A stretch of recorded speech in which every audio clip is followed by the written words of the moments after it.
Got Conrad on the mic, got Bowers on the keys, got Wayne with the banter, and it's all about me. Midweek Mackems, your weekly dose of chaos. Midweek Mackems, we're back to take the crown. I know it's hard to get along with the league being so strong, but don't you worry now, just sit back and listen to the song. Midweek Mackems, your weekly dose of chaos. Midweek Mackems, we're back to take the crown. Midweek Mackems. Midweek Mackems.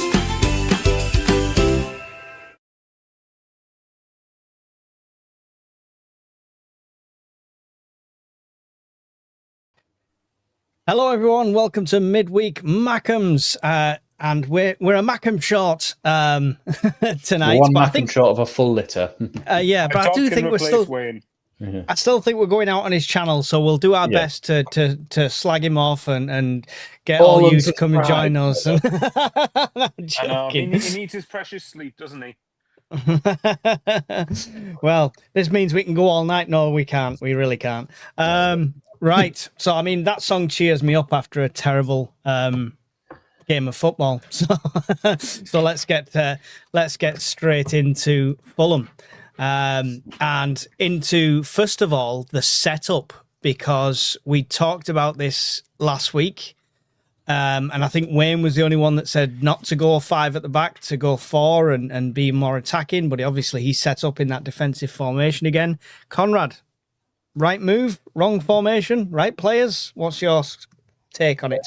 It was very, very annoying because I think I was one of the ones that have like backed us to sort of say, yeah, we should keep this. You know, we tried it against Everton. It needed a few tweaks, but we did it against Arsenal. It worked perfectly, but it's clear to see. I think it's one of them that we're going to have to use for the bigger sides, and that's no slant on Fulham, of course, who've won the game, but it was just one of those ones where I think when we expect to be a bit more under the cosh, I think that's when we need to deploy it and probably be a bit more front and forward thinking.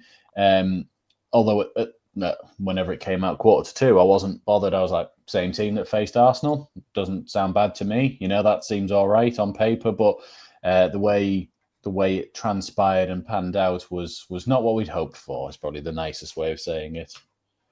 Yeah. Michael Bowers setting up with 5 at the back. Was that a mistake going up against a team like Fulham? In hindsight, you would certainly say it was. I think personally, again, that is what it is. It's hindsight to sort of refer to it as such now. I think that what might be a thing to bear in mind is maybe that a lot of the players had barely come back after international duty, hadn't they? Like a lot of them had come back the Wednesday, the Thursday. So whereas, for example, against Bournemouth this coming weekend, you know, we'll have had a full week to prepare and have a systematic change, and we'll have a week so we're on the training ground, unless of course with players that are injured. Personally, for me, I think that it was a combination of the setup, but mainly I think it was just that Sunderland just weren't on it. We just really weren't at our standard, and I think that that's a lesson that, you know, if it is needed, that if you're not on it in the Premier League, you know what happens. You end up getting punished severely. So, and to be fair, we also, in my opinion, have to credit Fulham. I thought Fulham actually played really well. If they had a competent striker, I think that they probably could have put us to bed.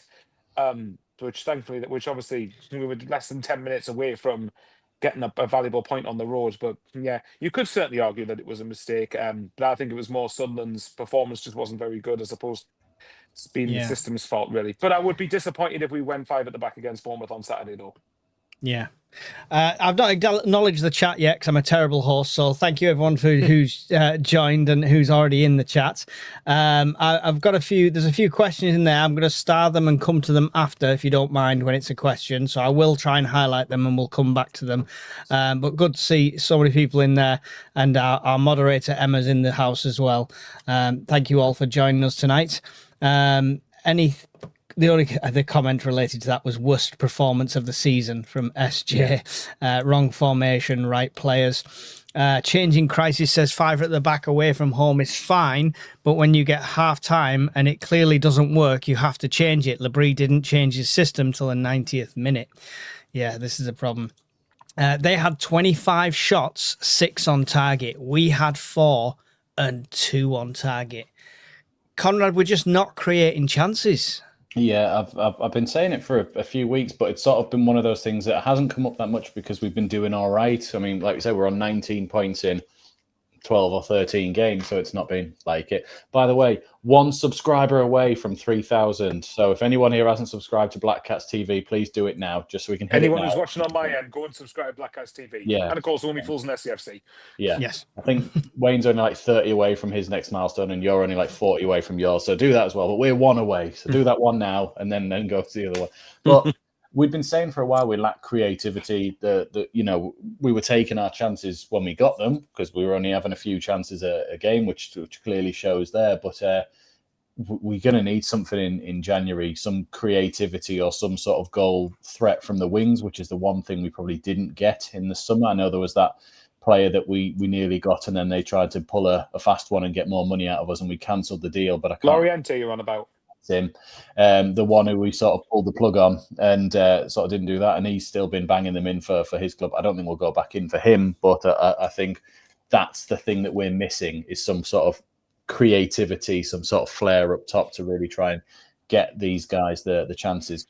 How often have we been saying with Isidore that like, oh, well, he's putting a shift in, but we can't even get him the ball. And then that's been the same when we talk about Brobby or when we talked about Mayenda in the first few games as well. We're not getting them the ball. We've heavily invested in the midfield already, though. What about Adingra? Surely he should be the kind of person that could provide this. I think they don't like him for some reason. But even Brighton fans will tell you he wasn't that for them.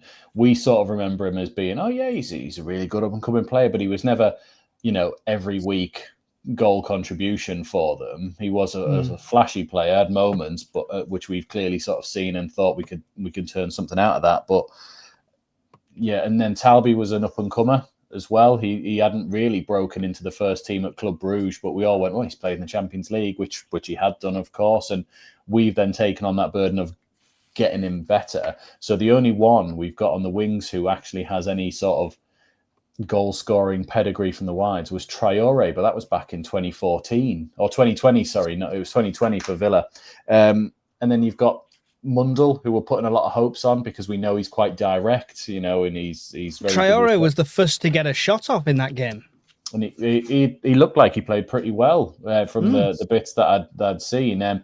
It's a bit like the Patrick Roberts thing again. If you're so heavily involved in the game, if you could just shoot or assist, this would be fantastic. Mm-hmm. Yeah, and he did get a shot off, and it was on target and everything like that.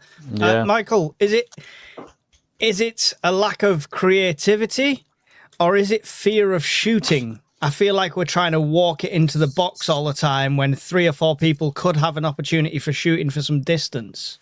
Well, Enzo Lefebvre didn't get that memo about less than 60 seconds into the second half when he took on that effort himself and just went just wide. But I think the thing I want to, well, I'll tell you what then. You know how we have a question every week? Do you mind if I put mine into the room now? Yeah, go wow. it. Straight in. Yeah. Is it because we haven't got a winger who's, what's the word I'm looking for? Creatively explosive? Well, yeah, excuse me. How dare you insult Talby like that? Yeah, Talby's mint. I like Talby. But Talby's an up-and-coming player, isn't he? There is flashes of promise in there, and I think he will develop into one. But when I'm talking as of the here and now, so I mean, Adingra for me should be that, but obviously for whatever reason he's not playing, and clearly the Brees is saying is not playing him for a reason. But the problem I think that I have with it is that when we're relying on transition as our threat, the wingers are so important. And one of our closest mates always says this: the wingers are so important that if they're not delivering, then often the forward could be quite isolated and we could be stifled a little bit. But to me, the problem is if you want a complete winger, unfortunately, they cost a lot more than 20 million quid in today's market. So, for all we can talk about a right winger and whatever else it is, I think ultimately, if we stay in the Prem, well, that'd be nice, Kevin, wouldn't it? That's the ideal target. This is probably where Mike's going to say that, I don't know, a deal's been agreed for January the 1st and it's a 5.5-year contract to aid Sunderland's European push or something. I don't know. But I would save that for a transfer video. Oh, someone please screenshot that. So make sure you subscribe. I like the plug there. But no, what do you two think? But for me, I think it's down to the fact that maybe compared to other wingers in this division I'll rephrase that, compared to wingers of more established Prem clubs, is that the reason we're not creating as much, do you think? Considering we rely a lot on transition. I think we're still in a really good position where we've bought an entire new team. And we are started really playing well together very, very quickly. We should have expected teething problems from the start, to be fair. And granted, we're trying things like we're trying Talby, then he was out for a few games. We're trying Traore, tried Adingra. We're hopefully getting Mundle back very, very soon. Bar scored in the reserves. Did you see that Bar scored? There's an option for you. There's a forgotten name. It's like when you brought up Jay Matete. It's like, no. He's an up and comer, Bar. He's an up and comer. We're saving him for the Mags. Oh God! With his blister in 5 minutes in the FA Cup game. That's all he had. Number 563, Abdullah Bar. Yeah. I think we've got enough experience on the wings and in midfield that we should be creating more chances. I don't think they work well with the strikers that are there. I think when somebody's up on the wing, they're not ready for the cross. They're not in the positions they should be. And somebody said there, John Rosenbrier said, need to try Brobby up front with Mayenda and Isidore on wings, go 4-3-3. And I think that would give you more options that way. And then, but more attacking players, but you lose Traore and stuff like that. But there's no answer for you at this stage for me, Michael, apart from, the only thing I would like to see is maybe we sign a really good right winger or left winger in the transfer window. If we did that, it couldn't be a gamble player, because whether we like it or not, Traore was a gamble. Adingra was a gamble because they've been hit and miss for other clubs. It needs to be a Xhaka if we're going to do it.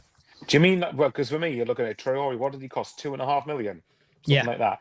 And then you're looking at Adingra, which was around 20. Now, for us, that's a lot of money. Considering that was obviously among the highest. Adingra, for example, that was among the highest amount of money we spent. But in Premier League terms, that is literally pocket change. That is.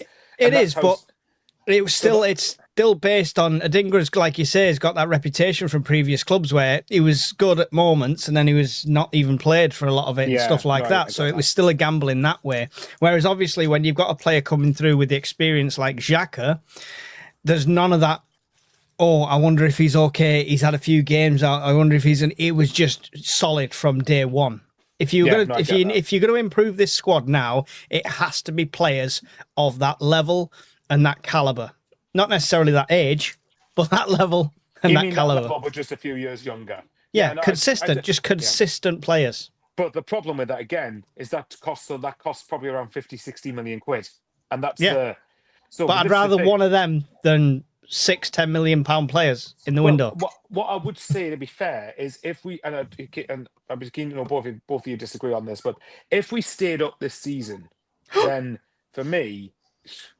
No, but let's not even entertain Abdullah Bar in the Premier League. I didn't mind him, but he's clearly bottom end championship quality, really. But the point I'm getting at is if we stay up this season, then I think next season with another year of Premier League money behind us, then I could see us going out and investing quite a lot of money. There's my dog just wagging a tail past here. I think if we stay up, then next season I could see us investing a lot in a winger, and I'm talking like the going rate for a really, really good winger. But I don't know, Conrad, what do you think? Yeah, I mean, we won't need to. When we went to when we did the stadium, like when you did your charity walk and they let us stand by the pitch. Do you remember that the pitch is actually not level? It's got a rise in the middle, so it's suited for wing play. So it goes up like that, so the ball rolls faster down to each wing. And that they said that was Labree's idea because he wanted the wing play, and it was all faster to quick. Obviously, it's not like ridiculous incline, but it's enough to make a small difference. A bit like when we moved the advertising boards in. It's it was only a small difference. The advertising board's about 6 foot. Yeah, that one. And then everyone goes mental about it. They're like, "Well, they moved him." It's like, yes, like get over it. There's nothing says that you can't do that. It's not like we. Any small thing to get an advantage. Exactly. But for the wingers, it's the same sort of thing of like I really like Talby, and I think Talby's actually been better for us on the left side where he can cut back onto his right foot.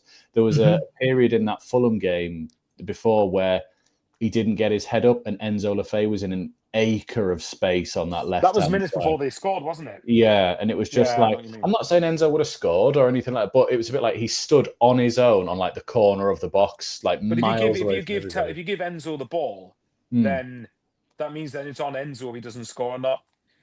And John, Yeah. I think you need to learn what a joke is, mate. There you go. No, No, we're still going to I'm get there. joking. You can lose games and still get Europe. It's fine. Well, we'll see. Yeah. Well, just an interesting stat for you anyway. That when we've lost this season, in the 4 games after each loss, we've got 8 points. We've done that twice now. We lost to Burnley. We then got 8 points out of 4 games. We lost to Man United. We then got 8 points out of 4 games. So we've lost to Fulham. So we're going to get 8 points out of Bournemouth, Liverpool, City, and Newcastle. So we're saying What we'll order would get you two. take that in? We'll get 2 home wins, and then we'll get 2 draws at the Yeah, goal. that's the way I'd want it. Yeah, that's the way I'd want it. Yeah. I don't mind as long as one of the wins is against Newcastle. I'm not bothered Yeah, what order absolutely. it is. I'm more confident against City than all of them, to be honest. I don't know why. It's just something it about I'm more because playing that's the confident City. in Liverpool at the minute. Is it because that's the one where we are least likely to get a result? It's not that. We've always performed against City and bigger teams, even like back in the glory days of the Premier League, like in Peter Reid days and stuff like that. It's the stupid teams that you think you should be beating that trip us up. And then we perform to the level we're playing against. Yeah, no, I get that. A lot of the To be time. fair, at the minute, Liverpool are losing right now. I was just about to mention that they're losing to PSV at Anfield. So I mean, depending what happens with Slot, if he's still there in a week's time, then let's not do it. That's Yeah, what we did with United. We said the same yeah. thing with United Right, going up to United. just to be clear, I view Liverpool the same way as I viewed Arsenal, where I wouldn't be overly shocked if we got a draw, but I'm not expecting anything. That's the best way to put it. So Yeah. just going back It's to your still a original free point hit. about the wingers, I think we need to invest, but I am intrigued to see how Mundell operates in this division. I've got quite a lot of hope that he can do it. I mean, we saw he was on absolute fire when he came in last season. Then he did have a few injuries, which sort of really held him back throughout the season and sort of finding his sort of form. But he clearly likes a shot and is clearly very direct, which is the one thing we seem to be missing at the moment. Yeah. So it'd be interesting to see that going. But then you go, I'm sort of all concerned about this balance at the moment. So we've got all these new players in, and we keep in like Ballard and Hume and Isidore have been like the 3 that have tended to sort of like keep their positions Lefay as from well? the previous season. Lefay, sorry, I forget about him. But yes, he was here last season. But Lefay as well. So you've got 4 there. And then if you start to throw in Mundell, if you take out one of the newer ones, let's say, one of the more experienced ones, one of the sort of players that you've brought in, does the balance start to then tip the other way to, hang on, this is a newly promoted side with a couple of additions in, and it sort of weakens you in that sort of way, if you get where I'm coming from. If Mundell comes in like he went out, not injured, but if he comes in like he played before he went out, and what I said when I first saw him, and I said he'd come leaps and bounds beyond Jack Clark and all of that lot, I think that's still true, and I think he is a Premier League player, and he's going to be past Adingra's value after a few games, after half a season. I watched him against South Shields, which I know is South Shields, and he was on absolute fire in that game, running all around there. And he was the one that looked like he hasn't been on pre-season. He hasn't been on his holidays. He's been constantly focused in. And that might have been because he missed a large part at the end of last season. Because if you remember, he came back in the playoff final. I think he played a bit in both the games, but not all of them. He played the second leg in extra time, didn't he? And then played the very end of the playoff final, Yeah, exactly. That's and it was just that sort of bit like, you know, he maybe he was thinking, well, I'll make sure that I'm ready to go for this season, and by all accounts he was, and then the injury struck. Before we go too deep into the rabbit hole of signings and stuff, let's finish talking about Fulham. 84th minute goal by Jimenez. Raul Jimenez, From an assist from the player that just came on as a sub as well. What's his name?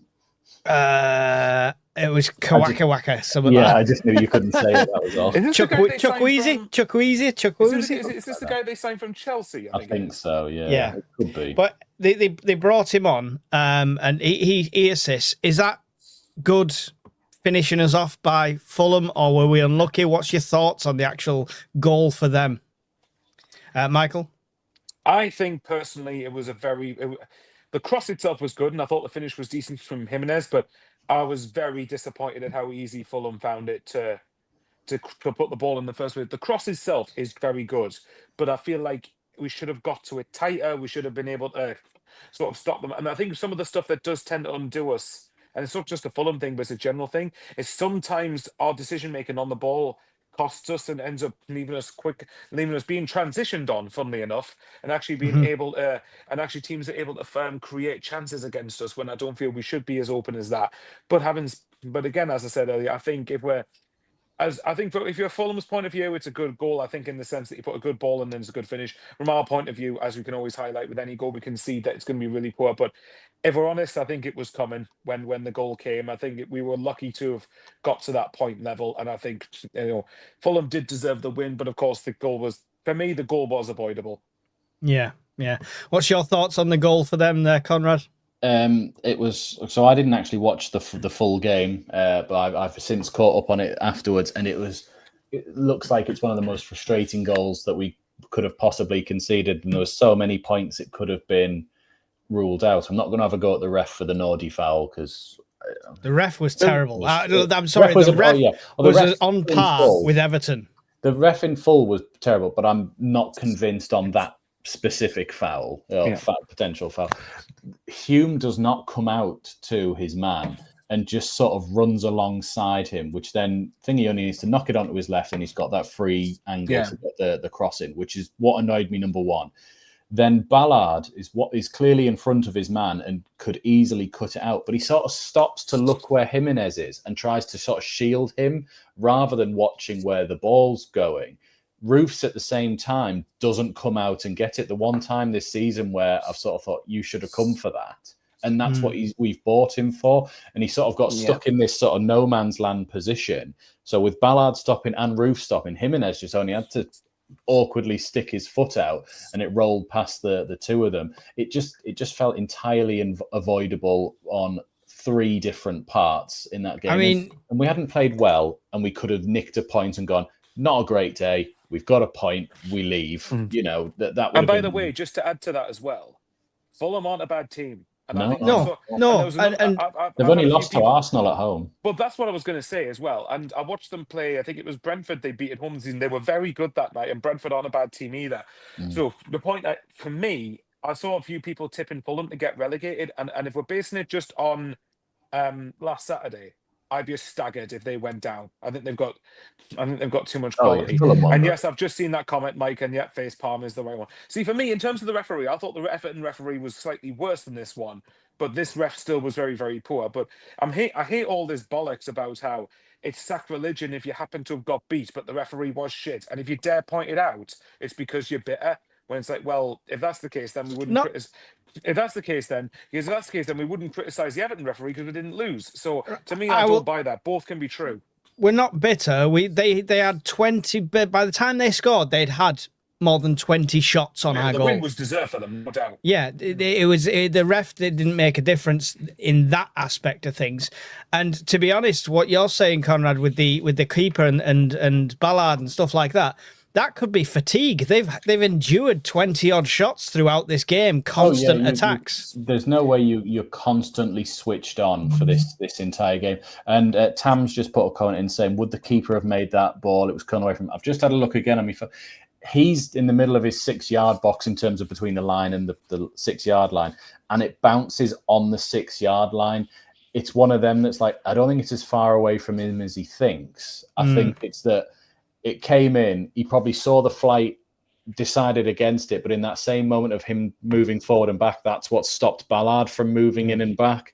And when they've both then left it, Jimenez has pounced, really. But it's just annoying, and it's just little mistakes. And, if we'd have had a terrible start to the season, we'd be sitting there going, this is what the difference is, why we're not getting any points. Now, granted, we've had a fantastic start, so we're not going to look too harshly on it, but it still feels a bit like, you could have done better there, lads. But is it not a case that literally that if you're not at 100%, then you see the difference in the Premier League? If this was in the Championship, there were plenty of games last season where we probably weren't great, but because the quality isn't as good, you get away with it more, don't you? Yeah, we need to see a reaction this week, because every other loss we've had this season, we've bounced back from instantly with a completely different performance. So hopefully we see that as well. Speaking of reaction, though, was it too little, too late from Labrie as in changing the setup, changing what's going on. It's just there's no proactive changes in that game, is there really? And to be honest, for me, as much as I know how much you love Isidore, taking Isidore and Traore off, unless it was for extreme fatigue, they were the only one keeping the ball up at that top end with Fulham. I agree. They were putting the pressure on. They were making sure it was a high press, and it was only when they were getting a bit of success was like Xhaka and Siddiqui following up, and it was a full team press. As soon as they went off, we went back to the old, let's stand back and keep standing back and keep coming back. And we'd give teams so much time and space on the ball just outside of our penalty area. It's scary. Yeah, it's turning me grey at every stream. Hume said in his post-match interview, didn't he? He said, we gave up chances today we haven't given any other team this season, which was exactly correct, that we don't give teams these chances, but yet we gave Fulham 24, and eventually they got one. The Isidore thing was interesting, because like we say, even though he's not having shots, he is really contributing to helping us either get forward or hold the ball up or little quick things. In there. But then when we put Brobby on, we needed to change it from, run after this and run after that. It was like, we're giving you the ball and you're holding it. You hold, like you did at Chelsea, where you held two players off at once. I don't need you running in behind at the moment. We've got the wingers for that. We can put a Dinger on, we can put Talby on. They'll get in behind you.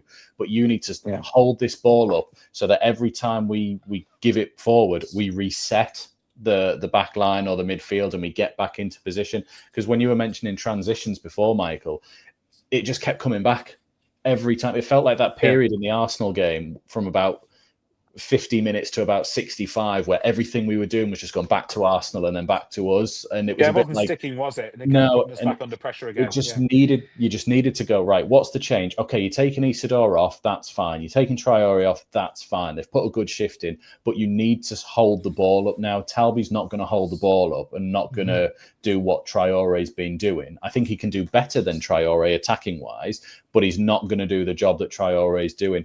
Isidore's been running the channels for you, trying to link up play, trying to do all these other things. But Brobby's not going to do that. But Brobby is going to be a focal point for the attack, and we didn't switch to use him like that. Yeah, John said, Mike, Isidore does not hold the ball up, but Brobby would. I'm not saying Isidore holds the ball up. What I'm saying is him and Traore. This season's been better at that, though. Him and Traore, to me, are the menaces, the people that force mistakes. Yeah. The high pressing of Traore and Isidore has been fantastic this season. It has, and it's superb. And I feel like it seems to trigger from Isidore as well. When you'll see when you go to the game on, but sorry to interrupt you. When you go to the game this Saturday and you watch for Isidore if he starts, how quickly he triggers the high press, and it's all on him. Sometimes he waits, but sometimes when he goes, the team go with him. So it's all triggered from him. And that's it. Pushing together as a unit is key. If you can't do a half press, even when I've managed like Sunday and Saturday league, like amateur level, you can't do it because that's just what creates the holes in the channels and stuff like that. So they need to go together. I almost would like to see Traore Isidore with Rig behind, because I think Rig would support that better than like a lot of people doing. So I'm going to have to go to the comments because we are like a million behind. I've started a few. The first one was early on. Steve said, "Good evening, everyone. We all need to be nice to Conrad. He has hidden powers. He's not afraid to use them." I don't understand this one. What are my hidden powers, Steve? Yeah, hidden powers. Anyway, Mr. Bojingles,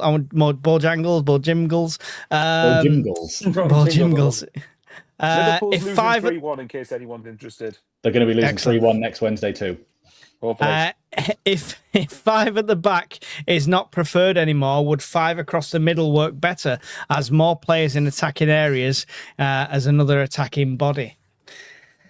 That depends completely on the back. Depends completely if you have the personnel to find a balanced system. For me, what are we talking? 3-5-2. Maybe, but I guess it depends. But then 4-5-1. For me, I think too many Premier League teams are suited to, once you break through that midfield, whether it be a ball over the top. Can you imagine Alderete and Nordi being pulled out, and then all of a sudden we've got 2 sort of stuck in the midfield, and you've got your midfield running back after you? I think your back 5 with a 4 in front is probably your better option in defensive terms. But I really want to see us go back to what we played in the first few games of the season, the sort of 4-3-3. But Nabri seems to have not wanted to do that since Diarra's gone. He sort of shoehorned it in for a few games after Diarra with Rig. But then after that Man United game, he's been very like, no, I don't want three-man midfield. Can I just interrupt you there, though, for a second? Because I think against Villa, I mean, it's based on half an hour, to be fair. But against Villa, when we played that 4-3-3, and I don't know whether it was because Villa were off form at the time, but I thought Rig was really good in that sort of situation as the sort of more advanced of the three. And I think that I thought against Villa he was doing really well, and then of course Reynolds went low. That's the problem. That's the problem. Rig had just had to be the one who ended up going off. And actually, there you go. Thanks, Bong. What a lovely sort of segue that was. But yeah, it's a weird one. But again, when we're talking about a front three of say Mayenda, Isidore, Broby, or you're talking about Rig playing, we've got to remember during AFCON, well, these players will have to step up, won't they? They're going to get their chance one way or another.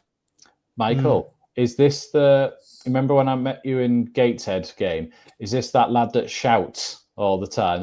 Yes, I remember him from the Gateshead game. He was absolutely hilarious. I just remember when he said he was stood next to you and he hated Enzo Lefebvre. I was like, exactly. His name is Bradley. I wind him up quite a lot about it. Yeah, he was a legend, Bradley. Yeah. Did you see the one about the Newcastle Sunderland ladies game last season? He was the guy. Did you see the video about someone who wiped a Newcastle flag on their backside? was it him? That was him. So he's a legend already for that. Yeah. But I would say he's absolutely wrong about Talby though, as far as I'm concerned, and Lefebvre. But look, you are right. And actually, that comment you just put up was a good question. Actually, is there now pressure on Bournemouth with the run of Liverpool and Man City just after, or are we still well ahead of the curve? SAFC 05 says. I think we could really do with getting at least a point on Saturday.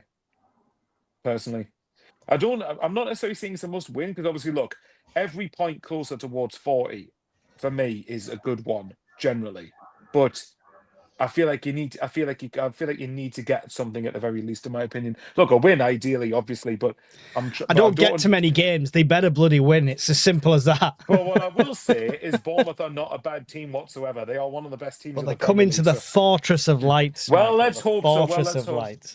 And they don't have so many of their best player though. Well, we'll get to that later on. It depends if he's fit or not. Actually, I want to ask Mike a question for you. I want to see what he says to this. If we were 7-0.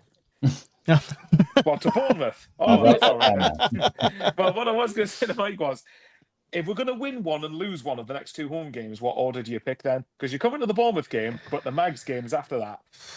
We beat Newcastle. We have to.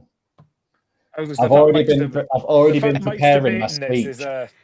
No, I've already been preparing my speech for the review. If we win, we are going to win. We're going to beat Newcastle.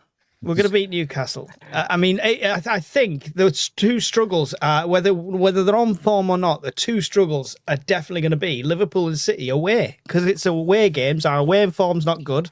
Out of the next four games, we've got two home wins and two away draws, hopefully.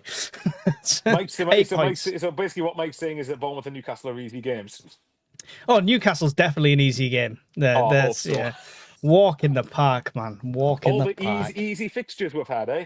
Yeah, that's it. The lad who's a Newcastle fan at work, when I told him in the run of games we've got coming up, he goes, "Oh yeah, that's like the start we had." I was like, "You just shut up." You've literally played Man City this week. What are you talking about? It's the start you've had. You haven't even played them. I thought they might have done. I don't know. Which player has added the most value to the club out of the whole squad? Xhaka. I think there's no brainer on that for me. If you're talking about adding value to the club, not literally cash value to the team, but value to the club, I think. Do they mean as in which player has added the most value to the squad, as in what value they've got, as in what role they've got, or do they mean they have they elevated the value of the club? Yeah, I think that he elevated the value of the club. So as soon as Xhaka came in, that's when you started seeing other really high quality players start looking and coming here. So I think it's got to be Xhaka has risen the club up several levels. He's definitely up there as one of them. I'd say Roofs is probably one of them in general. I think he has now. He's performing, but not when we first got him in. It wasn't like we got Roofs and everyone went, "Oh my god, they've got Roofs." We were like, "Who's Roofs?" Quick, Google it. Google what was his stats. Yeah, sounds like I'm in the know. Yeah, but I agree with you now. Like, he's performing like he's a stunning keeper now. That just keeping older players is going to be the fight. But yeah, Xhaka for me is probably Yeah. the quick answer to that one. Need to try Brobby up front with Mayenda and Isidore on the wings. Go 4-3-3. I saw that before. Sorry. Adingra isn't getting minutes. What are you doing to me? Adingra isn't getting minutes because he sorry. doesn't track back. You need to pick attacking players based off their attacking abilities, says Changing Crisis. I mean, yeah, you pick players on their merits, right? Isidore should be on the wing. Robbery down the middle. There's quite a lot of people saying Isidore Robbery on is the a new wing. player. What do you think of that, Conrad, being Isidore's best friend, lover, and man-child? I'm not against it God. because we don't seem to have a set left winger at the moment. We're sort of, everyone always says Enzo's best position is in the middle, yet we actually, when we've seen him, he actually does play better out on the left. But you know, he's not exactly been phenomenal out there. He's been decent, been all right. You know, Adingra's not really set the world on fire, so why not?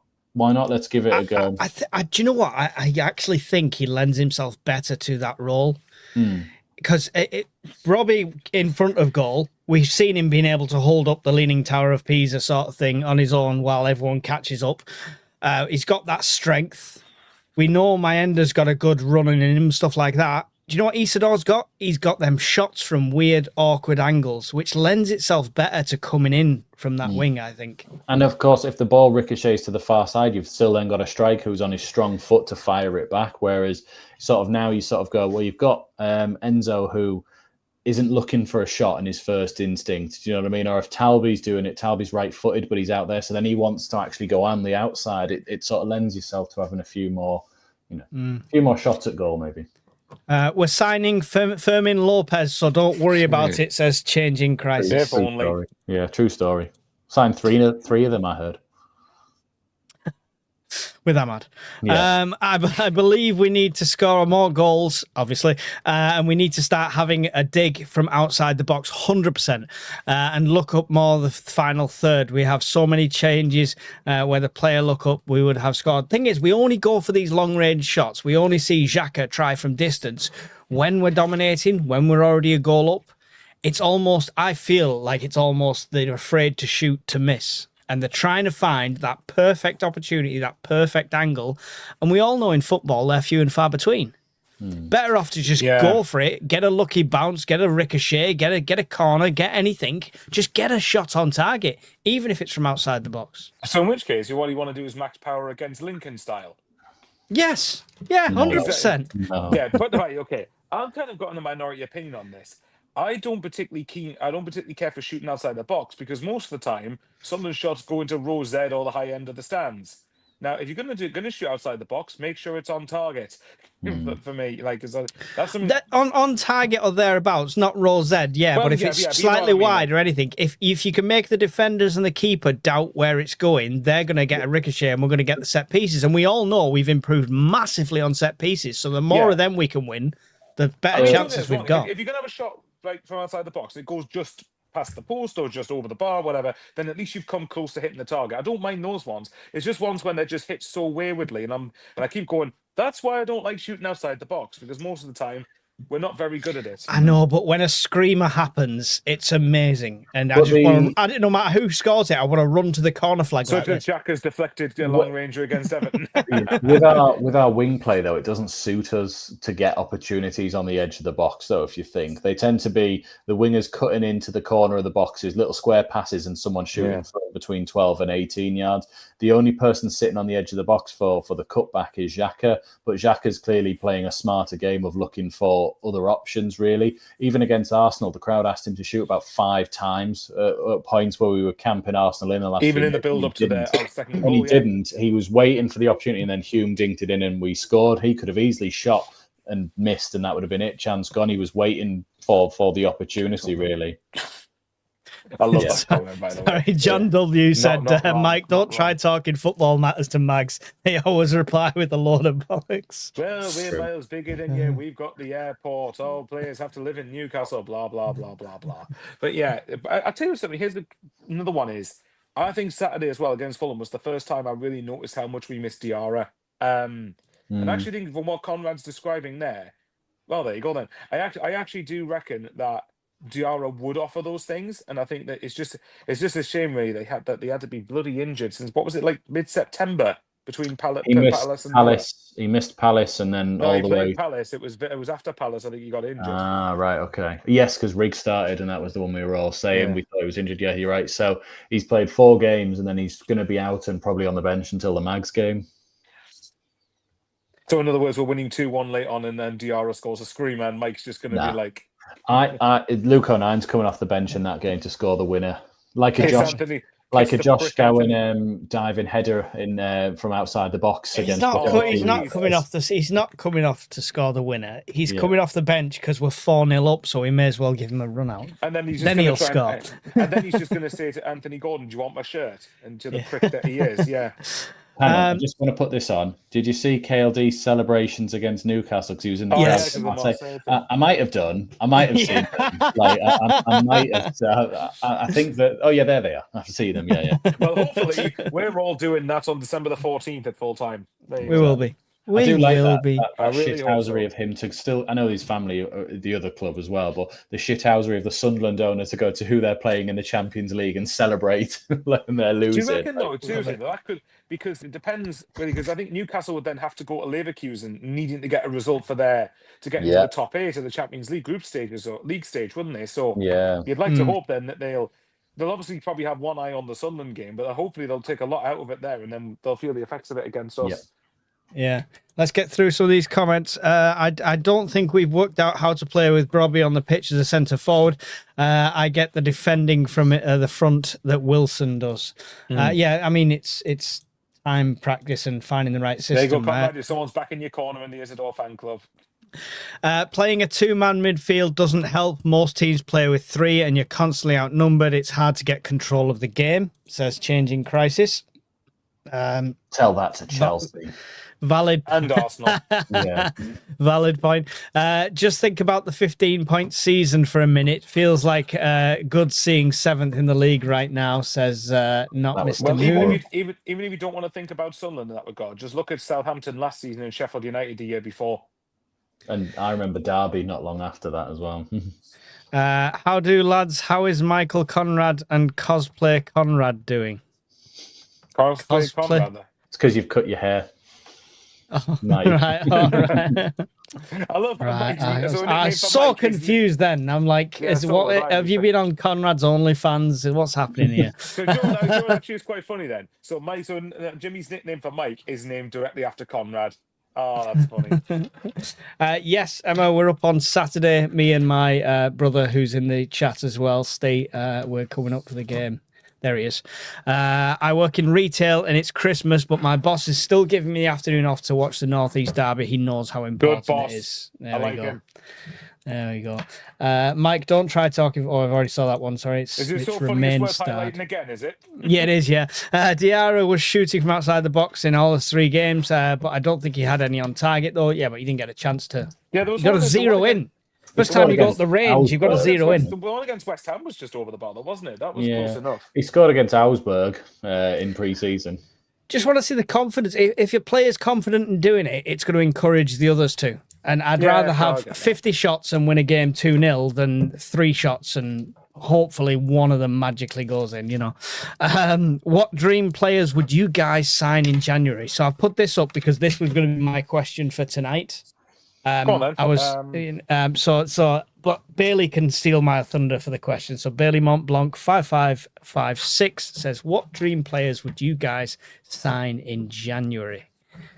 And I've said, because of what I said about the wingers and experience and stuff like that, it's going to boil down. It is going to boil down to someone like Ahmad, someone like him. Maybe not him, but somebody like that with the Premier League experience, one winger, which is beyond doubt going to be in the starting 11. I so wish it would happen, but it's just not in January, is it? We couldn't afford him in January. They'd stick an extra 100 mil on him or something. But this is the thing, like, even if we went for Ahmad, really, how much are Man United going to want? They're going to want at least 50 million, are they? We want them desperate. We want them desperate to take one of our players who we can let go. That's what we want. How about this? They get Semenyo over the £65 million release clause, and then we sign Ahmad. Yep. Okay, I'll And then, take it. yeah, and then I woke up. So look, beating me in Maybe the they'll fight. do a straight swap for Bar. He was good against the Mags in for 5 minutes. Well, oh yeah, Amron's going. That guy's got song. He looks all right. Let's sign him. Here you go. There's Ahmad. We'll have Abdullah. If you look at a dream players, for me, it's the likes of Ahmad.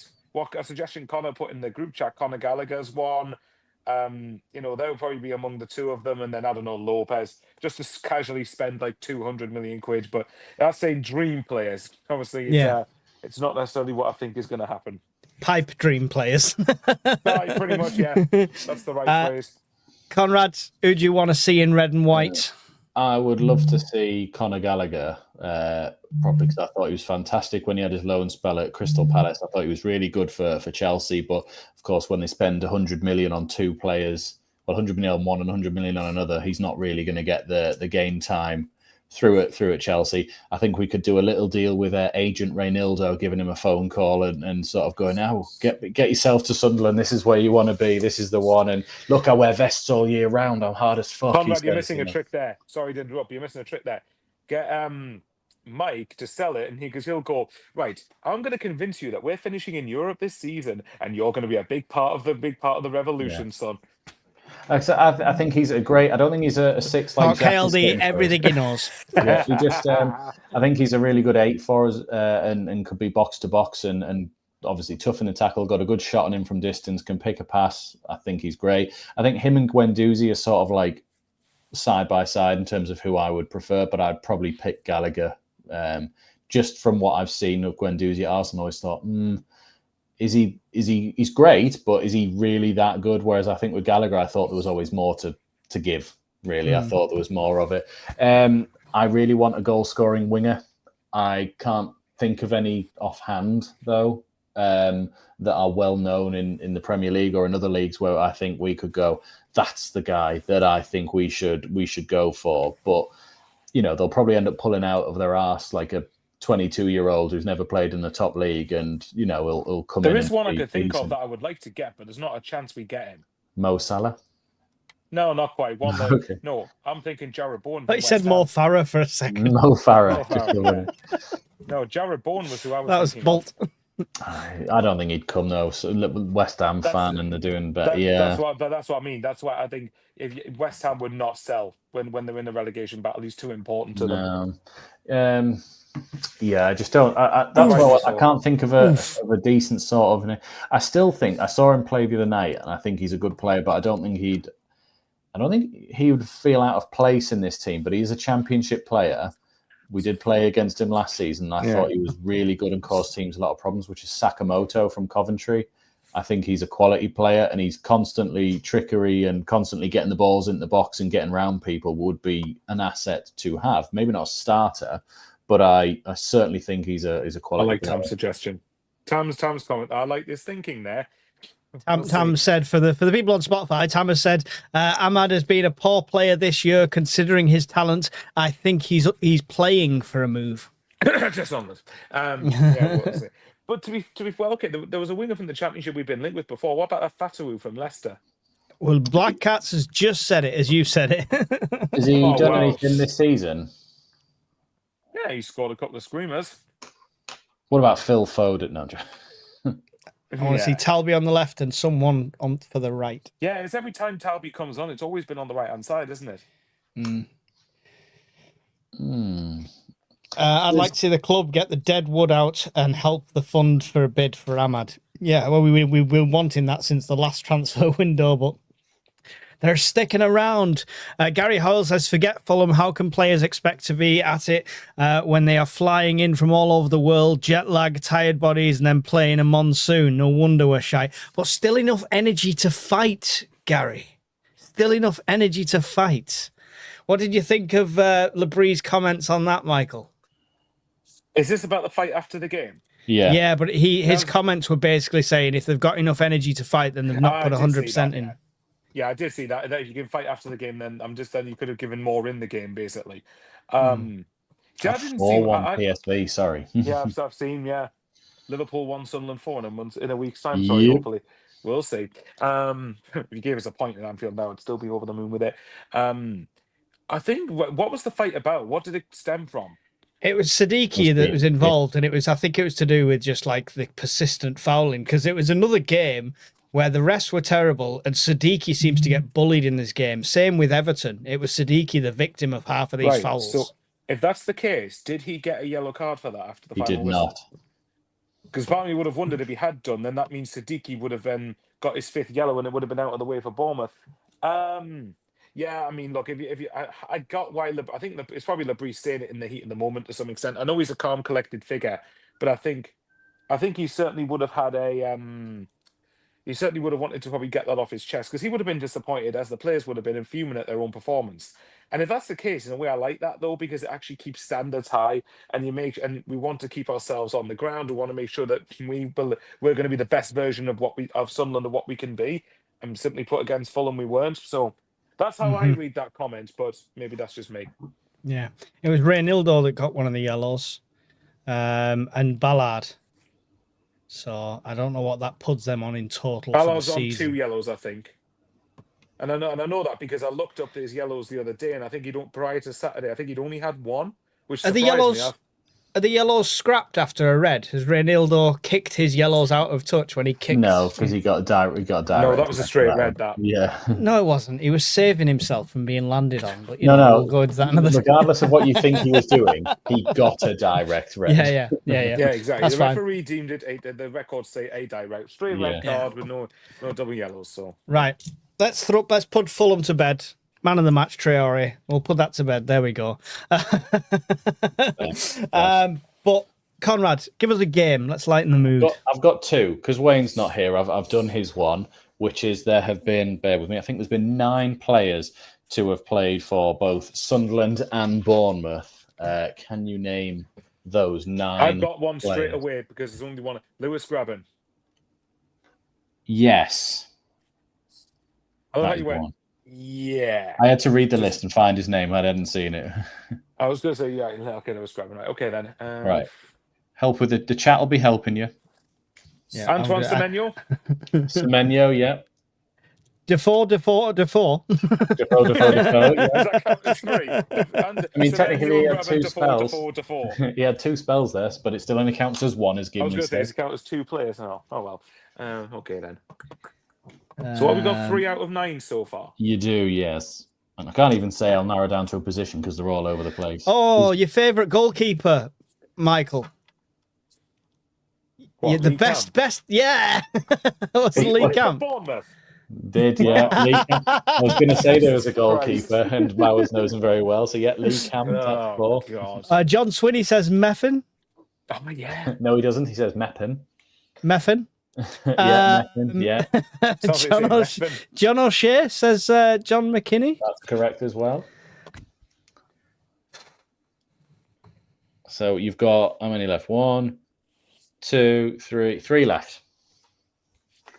I'll give you a hint. One's a centre back, one's a left back, one's a striker.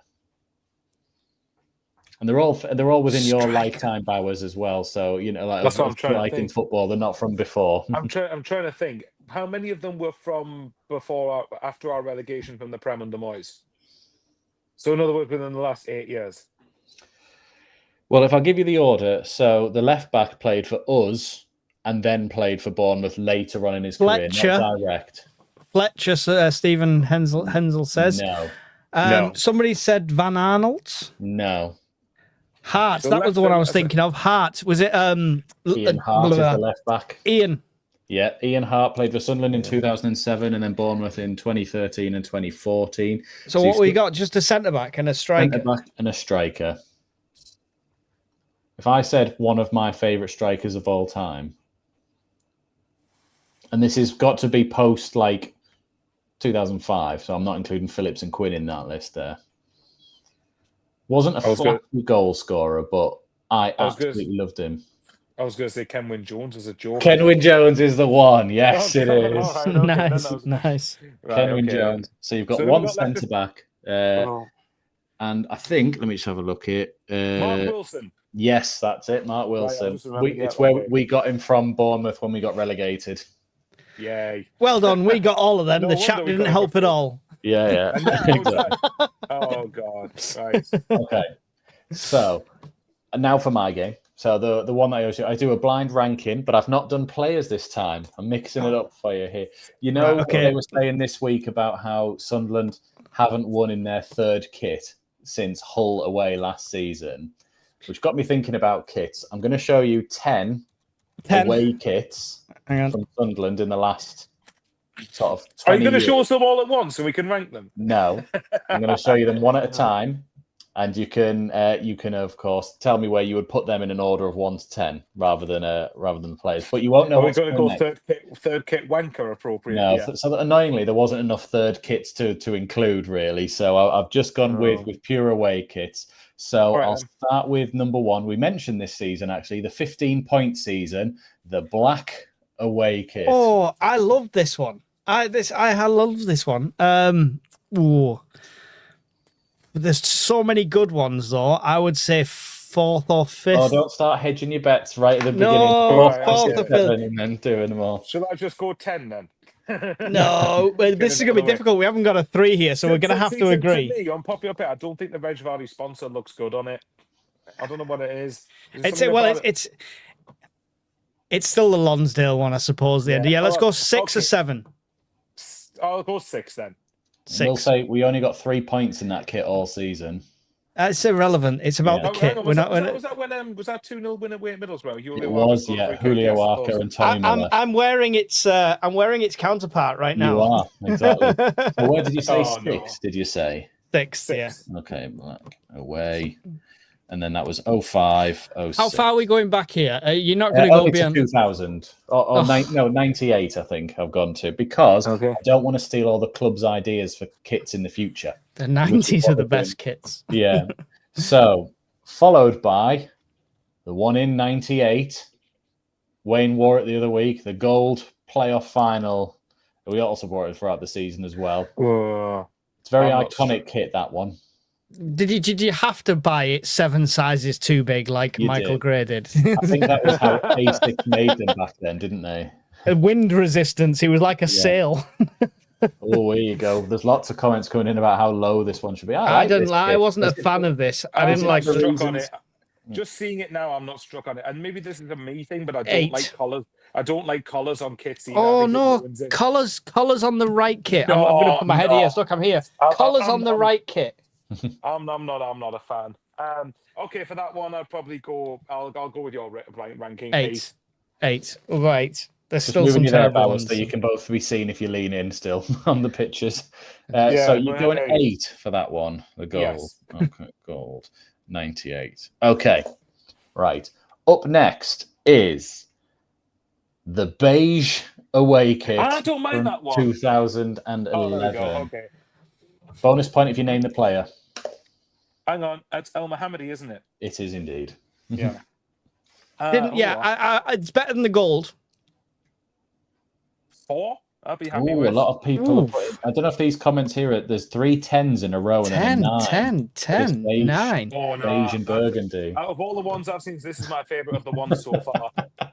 Baby stick colour. What have we got taken up? I've not been writing them down We've this done time. 6 and 8, haven't we? Yeah. I mean, you could 7. go 5 to be fair. You could go 5 to be fair. 5. All right, go 5. I'll let you have 5. I like it, but there's a lot better. There's a lot worse though as well. There is better ones than this, but this is easily my favourite of the 3. I liked it as a way strip because even though it's the wrong tones, it was still playing in red and white technically. So, well, yeah, we could say that. Okay, then next one. Nah, I like this one. I've used a specific picture from the derby as well, where and Jan and V is in it as well. Mike, do you remember which 3? Remember, obviously Defoe's there. Who's the 2 players with him? Villa and name's gone. He went to play for Newcastle after us. Yeah, I know. Yedlin. Is that the American? We're getting a lot of split things here. Yeah, there's like 10, 3, 4, 10, 5. Horrible. 4. It's a love it or a hate it one. I'm not a fan, if I'm honest. Oh, I am a fan. I think this looks lush. What numbers have we used up so far? 5, 6, 8. Steve said it's a goalkeeper's kit. Labrie said, "Rah." Right. What number are you thinking? Personally, 8, We've already used 8. 7. Can I just say, I still wear that kit now for 5-a-side. I absolutely love that one. He looks like a 5-a-side kit, so you're justified. Yeah, Right, I'll tell you what. exactly. You look like the ball.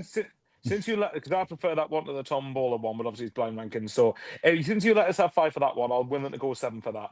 7, right? Okay. Green. What numbers have we got left? Green. Well, you've done your usual thing of hedging your bets in the middle. Was it 5, 6, 7, 8 with you? Yeah. So you've got 1, 2, 3, 4, 9, 10 out of kits here. So I already know where you're going to. This is why Conrad, ladies and gentlemen, is going to have such fun being the bastard at doing this. I'm quite happy with this so far because we've not made too many terrible ones in my eyes. Oh shit! Here we go again. Oh, whoa! He's actually joined. He's joined in time to go to bed. He's joining. I heard that was shit. He's going, evening, everyone. Right now, I'm off to bed. Yeah. Hello, Wayne. You all right? Ears were burning, so I thought I'd jump on. Okay, well, you're in the middle. You're in the middle of the blind ranking. Okay, I'll go through the blind ranking so far. Recap, Wayne, where we're at. So we've done it's away kits from Sunderland from '98 onwards. So in at number 5 we have this one.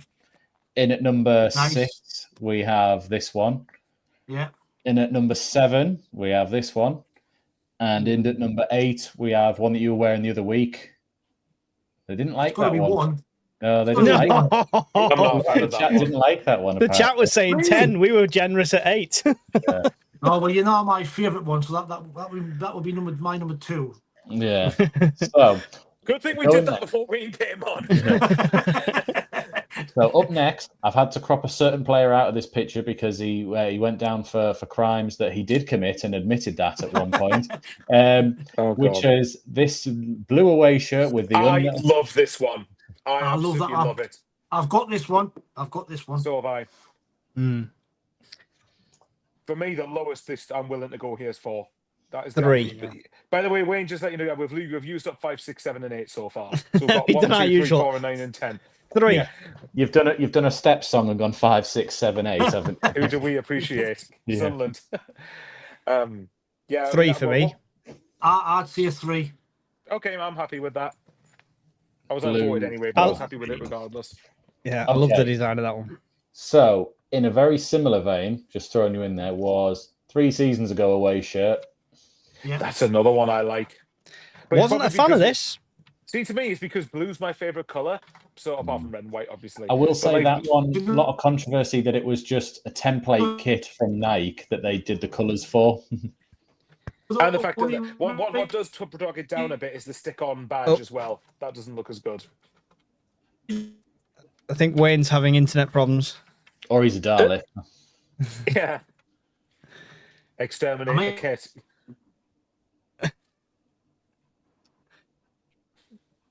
Oh, he's back. Yeah. Wayne, are you having Bowers Fine internet from here? It's fine from my end. See, for me,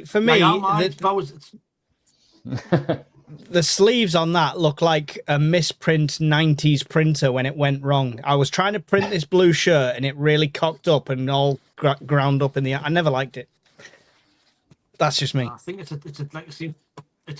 What every other club had, just a different colour. Mm-hmm.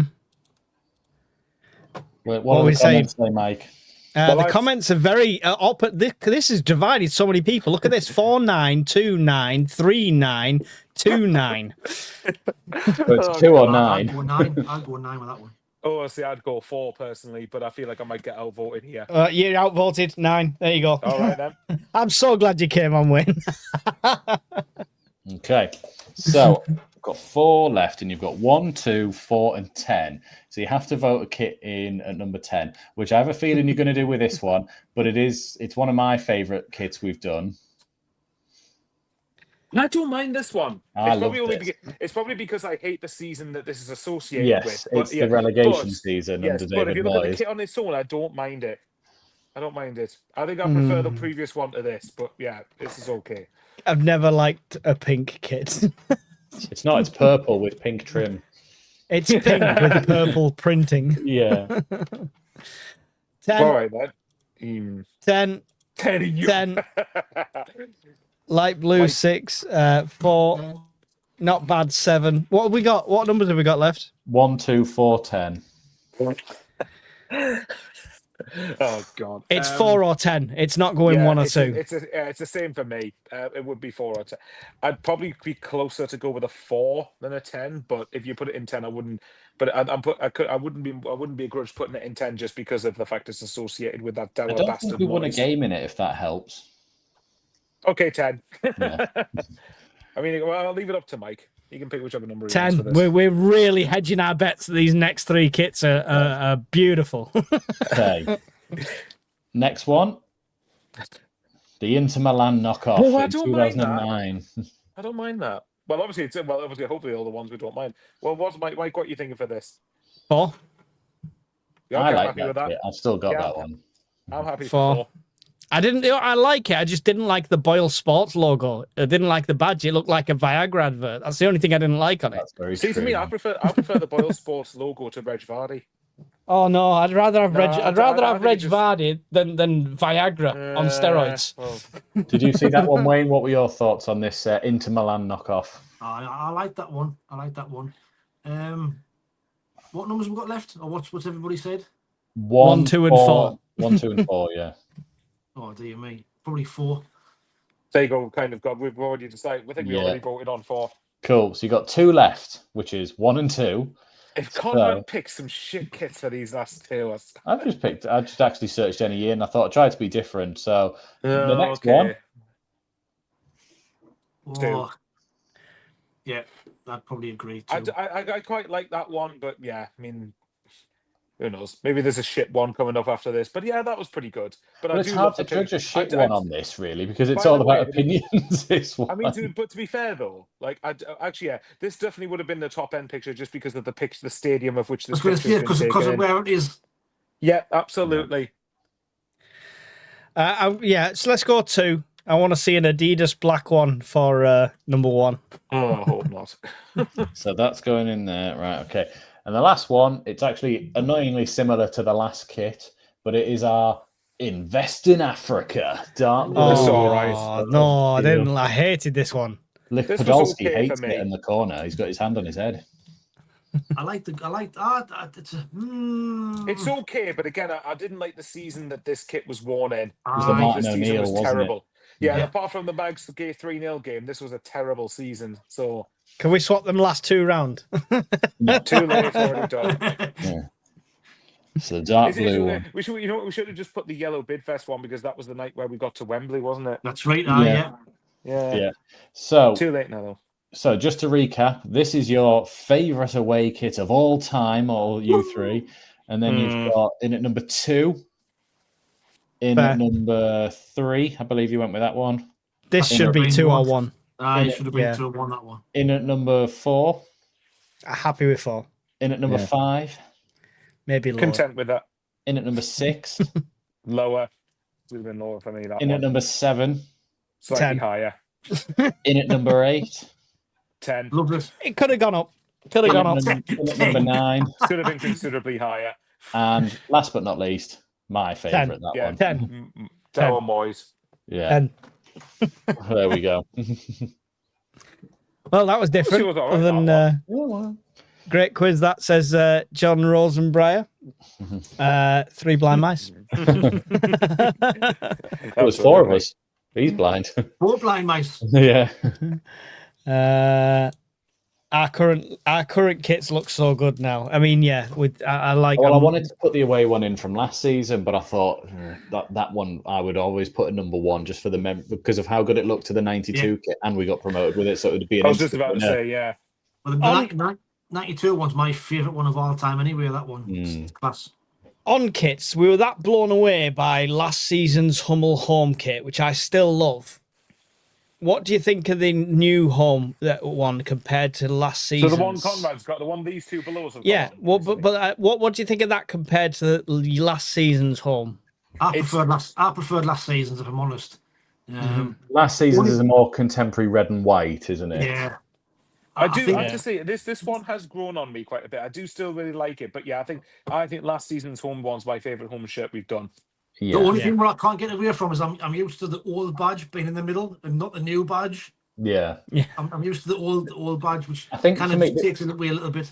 this is me. one of those ones where I was like, when I first saw it, I went, if we do shit this season, this is going to be one of those kits we go, we don't like it because of how shit we did in it.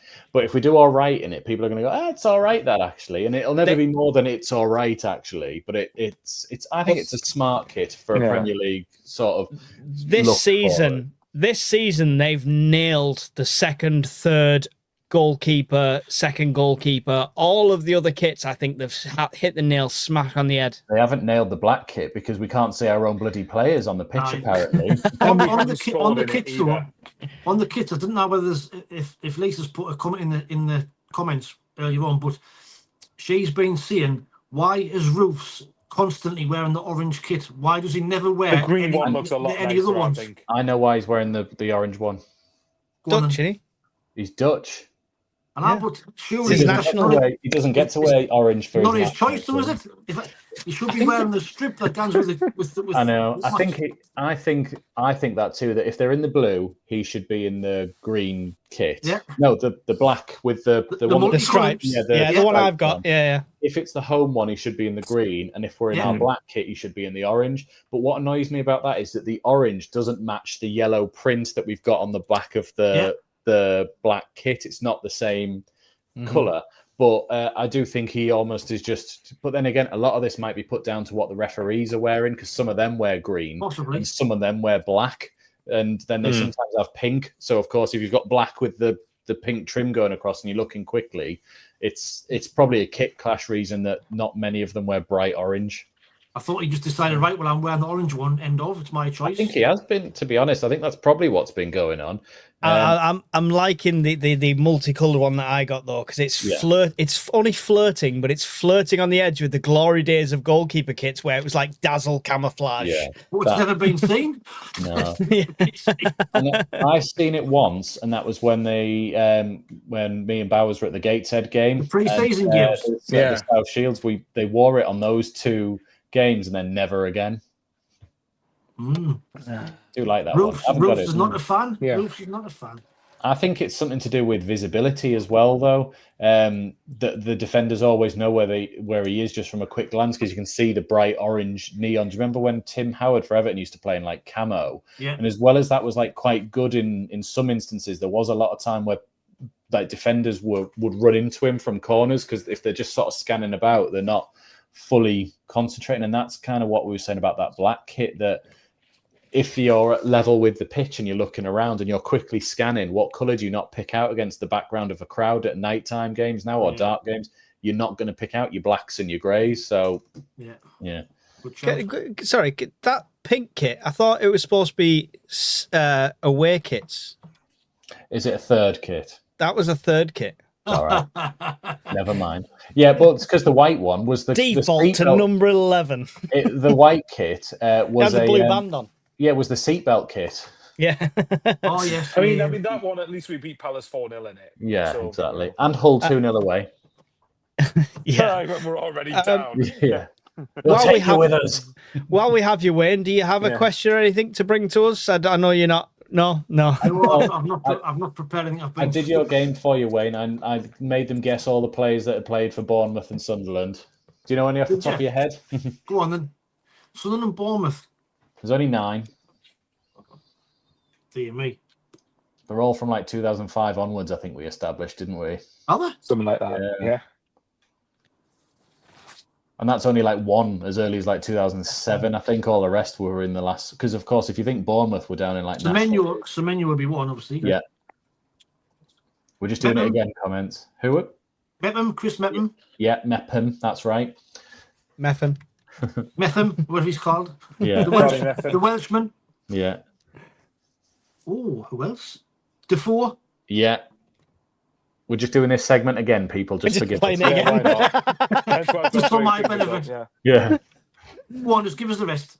It was. Hang on, I need to get it back up on my phone. Who he said, sorry? Hart. He said Defoe, Semenyo, and Mepham. You also could have had Lee Camp, Lewis Graben, Ian Hart, Kenwyn Jones, John O'Shea, and Mark Wilson. Did Ian Hart play for Bournemouth? He did in 2013 and 14. Next one, I'm going to do a quiz, and it's going to be based in the 80s and 90s, just to watch Conrad go. One answer. Because everything That'll he be me does as well, is then. posting Me that. and Bowers will me just and you, prod Mike. off. We'll just Well, prod just- off we me and just do Bowers all for a this bit. then. Yeah. We can feel intelligent for a week, Wayne. When we do our us a bit of special an show, advantage. when we do our special show, Mike, that's what you should do. All right, I will do. Okay, I'll I've got one prepare then. something. Should I do a quick? Should I just do a quick? Who am I? That I've just literally made up at the top of my head. You are a married man with 6 kids. Not quite. Okay. Okay, then fine. I was a Scottish manager appointed at Sunderland in 2018. Jack I Ross. featured. I featured a lot on Netflix. I love a 1-1. I love a 1-1, yeah. I have a very reputation of loving a 1-1 draw. Yeah. I loved my teams taking the lead, then sitting back and then conceding to a 1-1 draw. I then failed to get a team promoted that had the following players: Lee Cattermore, Brian Oviedo, George Honeyman, Josh Madger, half the season, Will Grigg, Charlie Wyke, etc. Ian McGeady. And did the same in the final. Sat back and got a 1-1. Excuse me, we didn't even get a 1-1. No, we didn't actually. No, we didn't. Yeah, I've got one. It's got no relevance on this, but why not? Anyway, just go with it. I am somewhat of a cult hero goalkeeper for Sunderland. Lee Camp. No. Yeah. I left Sunderland in 2000 and I think it was 5 or 2006 to join Arsenal. Join Arsenal. Yeah. I don't know. For a banter answer, Kelvin Davis. Why not? No, not Pantilimon, or he came from it, didn't he? no. That was way after. What's he called? Oh, I know. Well, he clearly does. Can I give you- I can draw you a picture of him. I'll give you my last clue. I once scored an equalising goal for Sunderland against Derby County. Oh, it's Poom. Boom. Yeah, Mark Poom. Boom. That was it. Here you go. Last one for you, Conrad. Okay. Name the season. Okay. There's the goalkeeper tops. Lionel Perez in his finest. Oh, yes. 94, 95. Ooh. Yes, ish. 95, 96. It was a carryover, though. So. Yeah, that's fine. Lionel Perez and Alec Chamberlain. Yeah. Oh, yes. I remember watching Perez get kicked square in the nuts, get up 10 minutes later, grab the back of the net and go, fucking come on. Anyway, let's talk about the next game. We've not talked about football for a while. I'm excited for this next game because obviously I'm going down first time in quite a while, so I get to actually enjoy the game. So no commentary on our channel, I'm afraid. You're Going up, yes, going down. Yeah, I was going to say. Well, I've got to try and get there. I'm going down on the bus driver to get there. No, I'm just Too much information. Too much information. times are hard, lads. It's Christmas and I've got 27 kids. Come on. You easily beat Chris Coleman in a fight. I'm a married man with 27 kids. I'm a married man with 6 kids. Excuse me, I'm a married man with 27 kids. Get it right. Yeah. Beat Get 'em, that. lads. All right. No, so Bournemouth, Wayne, we'll have you first then. What's your thoughts going into this? Because you were the only one that said we should go 4 at the back for the last game, and we didn't, and it didn't pay off. So I think we have to go 4 at the back this time. I think we'll definitely revert back to that. Who he plays, I don't know, because after the game on Saturday, he could potentially make a few changes, couldn't he? Really. Now there was a lot of poor performances, I thought, at the weekend. Me personally would probably stick with a team that I probably went with, that I thought should be for Fulham. I think Hume would miss out. I think McQualia, Ballard, Alderete, Reinaldo, with Xhaka Siddiqui in the midfield, with Lafayette, Talby, Isidore on the left, and Robbie up front. That's the way I would go. I just think now is the time to make them changes. I just thought we looked flat at the weekend. When I've done my video earlier, the preview video, and I thought at times on Saturday that it looked as though Xhaka and Siddiqui were pulling out the challenges, not to get booked, which for me was a worrying sign. yeah, Really, really worrying sign that they're pulling out with tackles, and I'm more worried that they're going to get this yellow card before the Marcus game. I can really see it. But for me, I would definitely revert back to that back 4 for the weekend. Bournemouth are on a bad run of form. They're not won in 3 games. Now is the perfect time to play them. So, Would you see them get a card in this and go out for the City and Liverpool game though? Do you mean as in one get booked for Liverpool and then the other get booked for City? Is that what you Yeah. mean? I think for me, there's one got to get a card Saturday and one got to get a card Wednesday. I think it has to be. I couldn't believe it. Not one of them got booked at the weekend, and when I saw them pulling out with tackles, I couldn't believe it.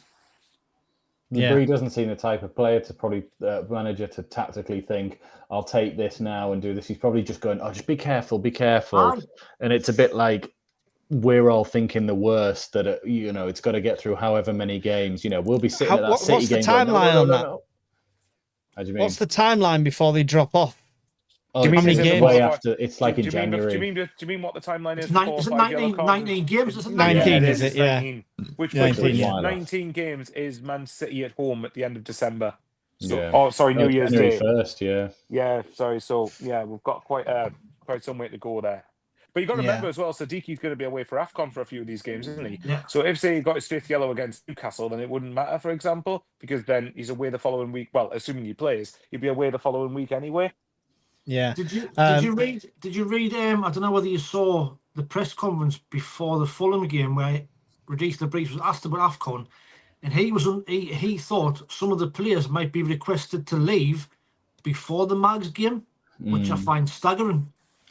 Yeah, like as a training before the actual competition kind of thing. Yeah. I'm not gonna lie. I'd be furious if that happened. What's the director of football called now? From Gisolfi. He was saying the other week he was having to do some sort of things where he's having meetings with the African teams about what timeline they're expecting their players to be there, because we're not pulling them out of games for this, and we can't be going, Siddiqui, whoever else, all of the others are going on like after the Man City game. Can go. Yeah, he can leave. He can go. Yeah. If Siddiqui ends up being carded already for it, then you may as well go, whatever. But we're not letting them go before that game.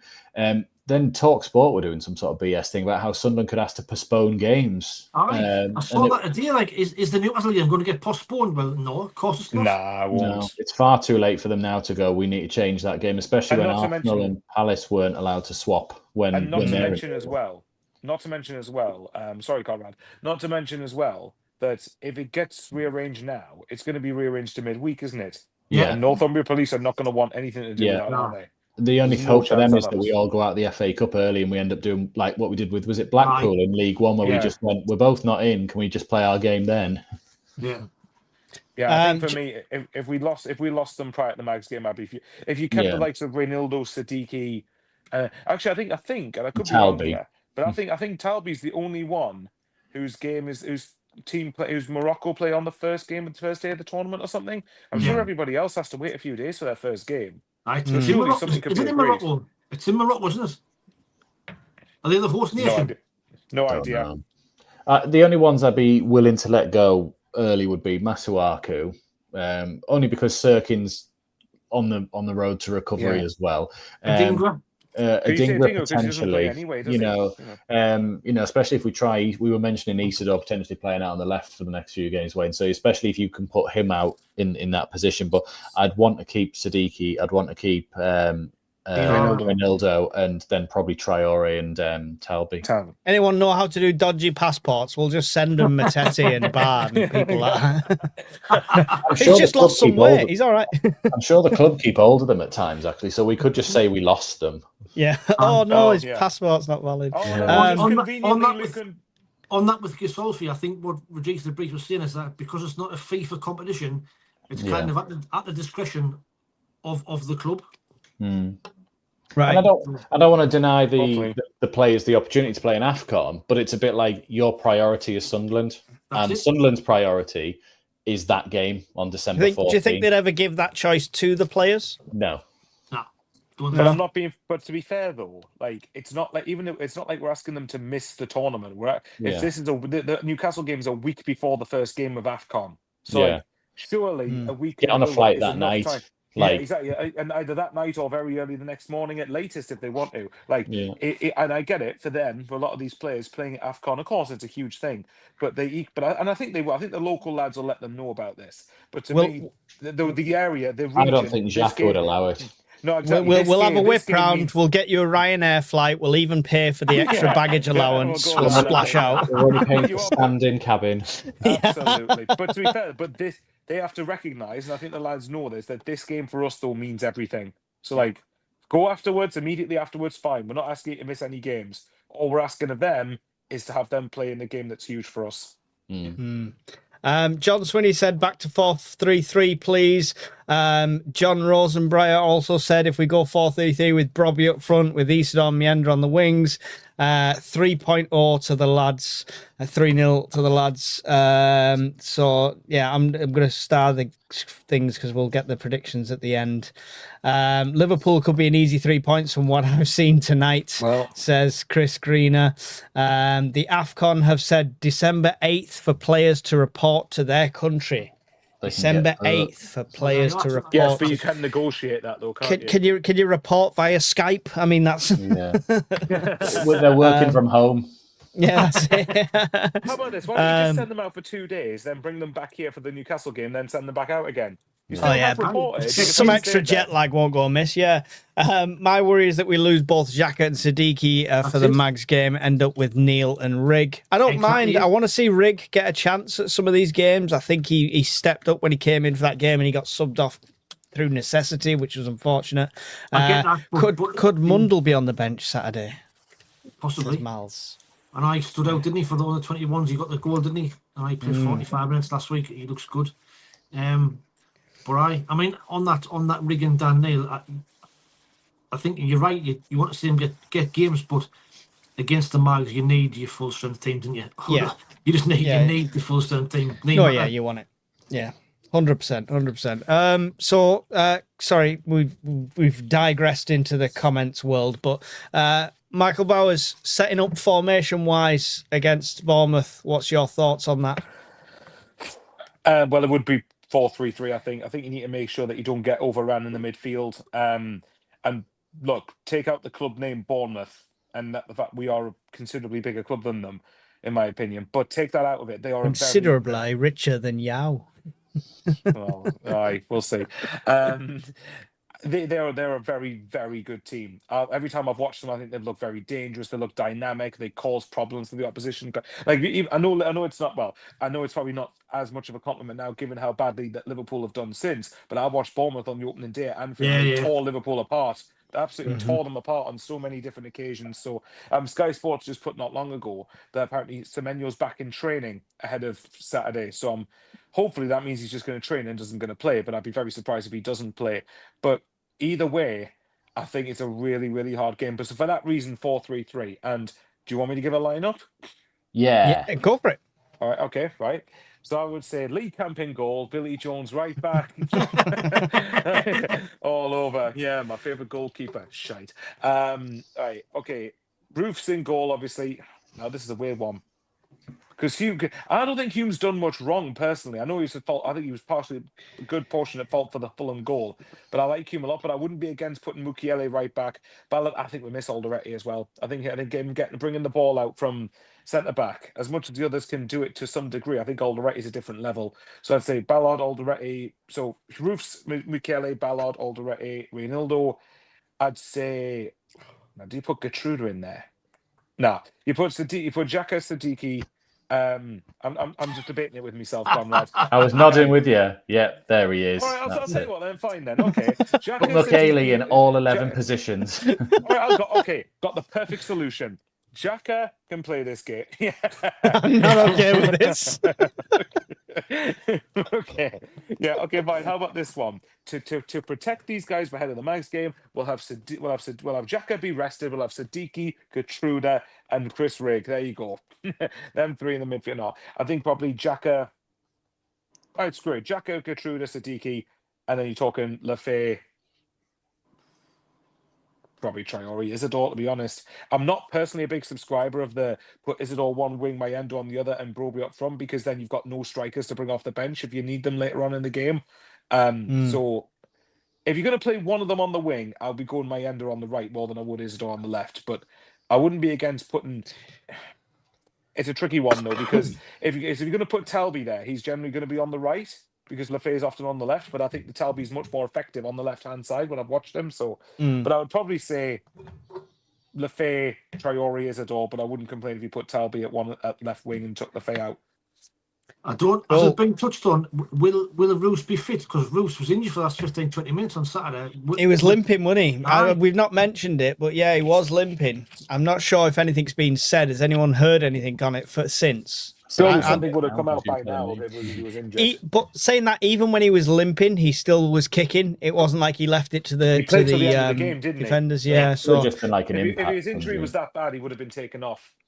Yeah, I bet Patterson was on the edge of his seat like that. He's limping. Nah, it'll be Simon Moore will on. He's limping.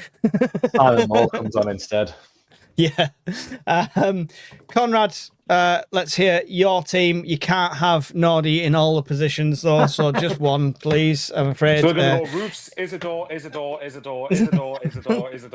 He wants 4 Nordys at the back, 4 Xhakas in the middle, and 2 Isidores up front, please. As Mike Bassett says, 4-4-2. No, Benson and Hedges up front. I do see Labrie probably sticking with his 5 and inverting Hume into the midfield because he even at home. It. Yeah, he did it against Everton and obviously did it against Arsenal, but Arsenal's a different opposition. I think he likes it. I think he feels a bit safer with it because he doesn't like playing Diarra. When he doesn't like playing a 3 when he doesn't. I was going to say you can't play him at the minute anyway. But I mean, I would agree that I'd probably be more inclined to put something like you said, Nordy, Ballard, Alderete, and Reinildo across the back with Roofs in goal. I would probably put Xhaka and Getrada as your 2 sort of sitting players, so that you can still drop into a 5 if you want to with Getrada, but he is more as the midfielder. It frees up Siddiqui to move a bit further forward and help with the high press. Xhaka can also get a little bit further forward knowing Getrada's behind him. Yeah. Traore will play, and I'm not entirely convinced he knows how to kick a ball, but he does know how to defend his positions, which is he just had the first shot on target of the whole game. No, it was against Arsenal. What did I say to you, Wayne, where I went, he does something amazing, then he falls over, and his first chance, he went past someone and fell over in the box, and I was just like, I fucking said it. Like, just stand up. That's all I wanted to do. And a partridge in a pear tree. Someone who constantly goes on his left, he hasn't got a fucking left foot. Like, it can't shoot with his left. He's done 2 air kicks, like, every time I've seen him. Like, the 2 shots with his right foot the other day were better. Like, and he's not even right-footed. I think they'll stick with Isidore up top. I'm not against seeing Brobby start. I want to see what he brings to the sort of team right from the offset, but we need to learn that he isn't going to play like Isidore has been. He's probably not going to be doing the high press on the edge of the box like you'll see on Saturday, Mike, where he's sort of right at the defenders if they're doing the short kickouts. Brobby, I don't see absolutely tearing a gut to get after them. I do see him holding the ball up well, but whether we use him for that's another thing. The left side's a complete sort of guess who at the moment, really. We could put anyone out there. Like you say, Isidore could quite happily go out there. Lefay will probably get the nod because I don't think he's done much wrong, but he's not done amazingly a lot either, amazingly well. And Adingra just doesn't seem to be fancied at all. I want to see Adingra play. I want to see, him have a go and see what it is, because he's only done, I saw it the other day, he's done 163 minutes this season, and he played the most of the game against West Ham, most of the game against Burnley, and then I think he was on the bench against Brentford and he came off the bench, and then since then he's not started. He started against Man United and then he got hooked in the first half, didn't he? To be fair, when he came on against Arsenal, he looked decent. I thought he had a decent kind of cameo when he came on against Arsenal. He looked dangerous. He was getting at the fullback. I wonder if it's just when we need to attack, he is better for that, because that's his whole mindset of getting forward and attacking teams. Whereas when we want to sit in and defend our position and be frustrating or even hold on to a draw or a lead, that's not when you need him. So it's almost, we're better off if we get in front, then he's better. No, if we go behind, then he's better coming on and doing that one. But I want to see him giving a go. But Talby, for me, should be on the left. completely. I think he's right-footed, so it suits him better being on that side. Yeah, he's going to always cut back, but that's how we got back in the game against Villa. Was he cut in, had a shot, and it came through to Xhaka anyway? Was he on for the Everton game at that point? Where I know it was Lefebvre really, but he was on that side linking in with them for Xhaka's play. But yeah, it'll be Traore and Isidore, and then probably Enzo up top. Is Isidore still the main striker choice then? If there's a one? Oh, for me, only because he's got 4 so far this season. The thing is, though, for me, the way we've played the last few games, it doesn't matter who's up there. They've got no service. So we have to make sure we get that service because we've had 0 service to Wilson for the last 3 games. Is that not where, right? No bias here, Conrad, but is that not where Mayenda comes in? Because we saw it so many times last season that the frustration sent him back to midfield to pick up the ball and make that run. You know, when you're not getting the service, he gets frustrated and he goes and makes something happen. Right, and he's not had a chance to do it. You've reeled me in, and I hate you for it. No, because he was given 3 games at the start of the season, and he also did nothing. He got a goal against West Ham, a header, which I really didn't expect him to do, actually, and it was a good header. But he is also not getting the service, and he's not creating that service for himself. It's very different picking the ball up on the edge of your box against Bristol City to picking the ball up against Bournemouth at home and driving forward with it there. The midfielders and the defenders are a lot better opposition. Wilson's not doing that. Well, the last thing you want to do is keep playing Isidore up front on his own if he's stopped getting goals. It's all right, he's had the form, but if he's stopped, if it's not happening. There's Everton, Arsenal. It was only 3 games ago he scored. Yeah. I know, it's not good enough. It's not good enough for a Premier League striker. Mayenda's the first week of the season and should have scored against Burnley. To back what Conrad said, though, if you look at it, Isidore's goals, if I'm right, has contributed to getting us 5 points this season. Yeah. You got 2 extra against Brentford. Extra 2 against Brentford, 1 against Villa, and I think obviously he contributed at Chelsea. So I just think he's not doing enough in my eyes.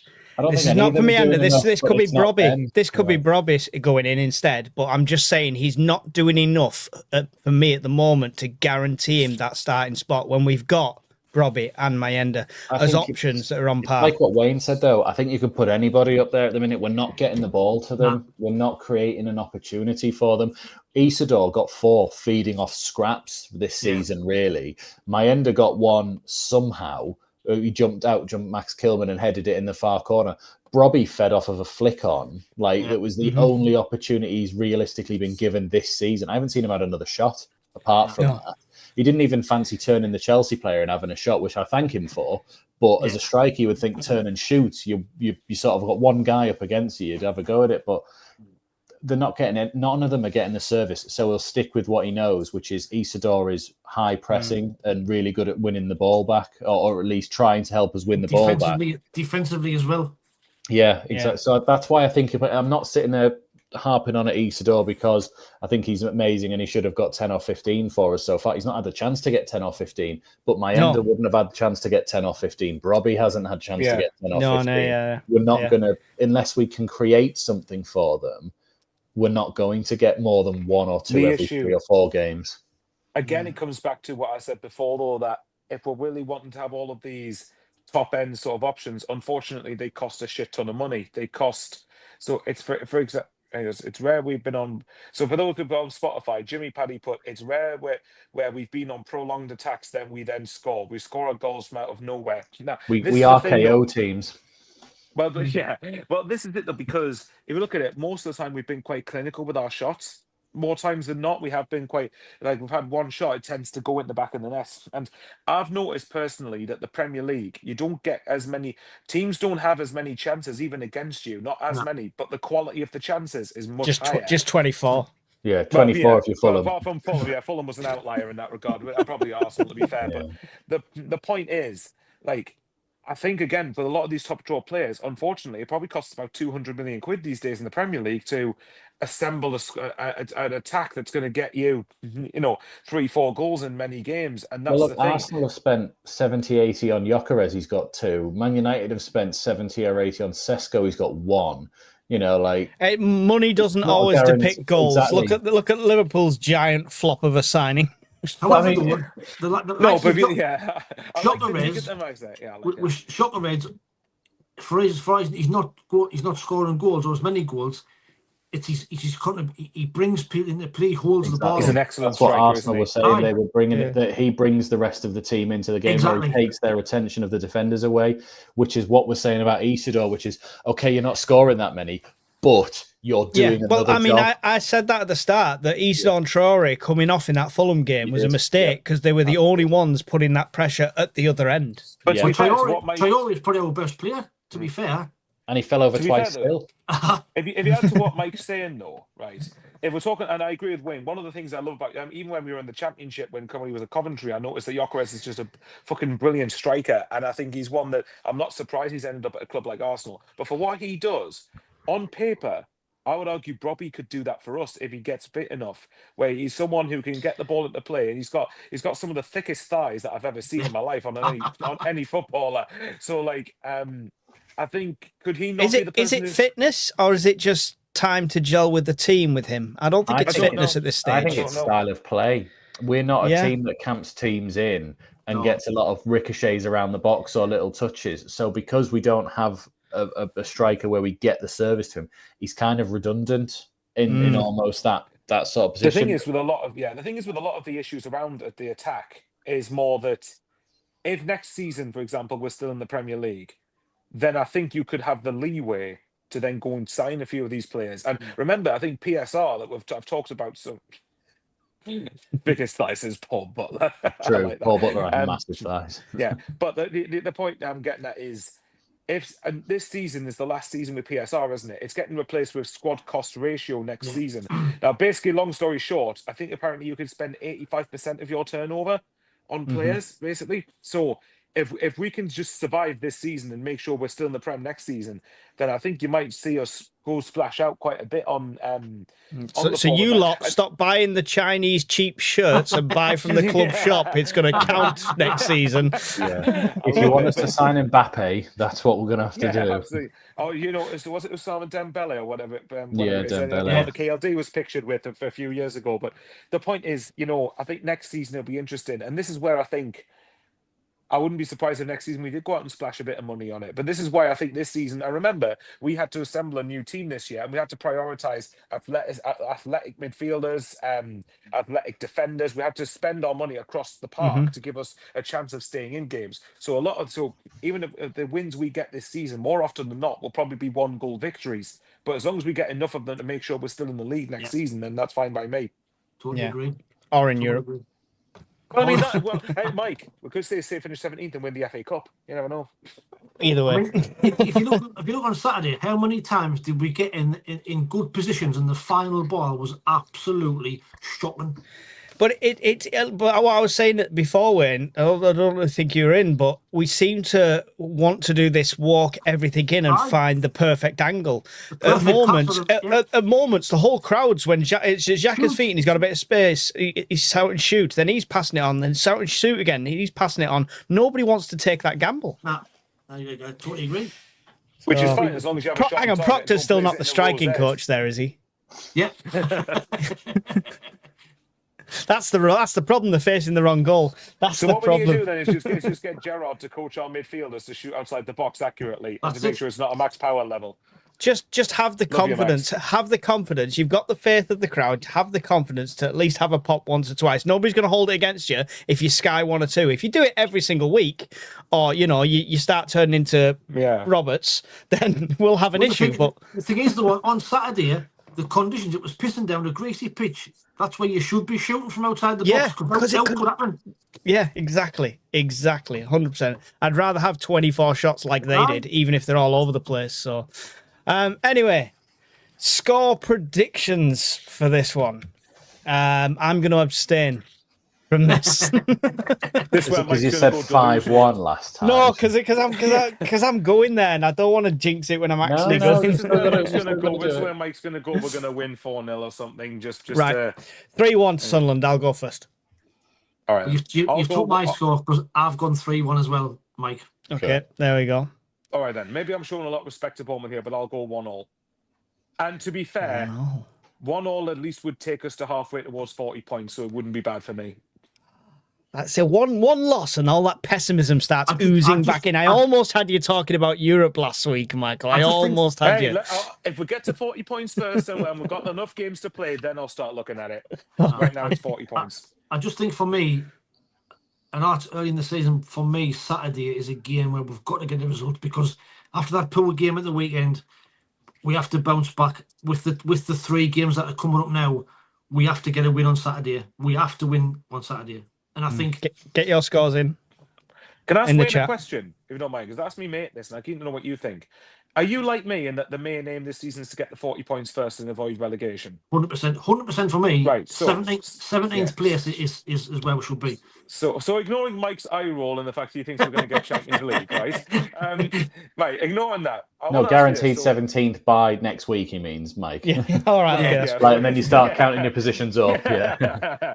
Well, what I was going to say to Wayne was, even if we say we didn't say the next 4, so Bournemouth, Liverpool, Man City, Newcastle, right?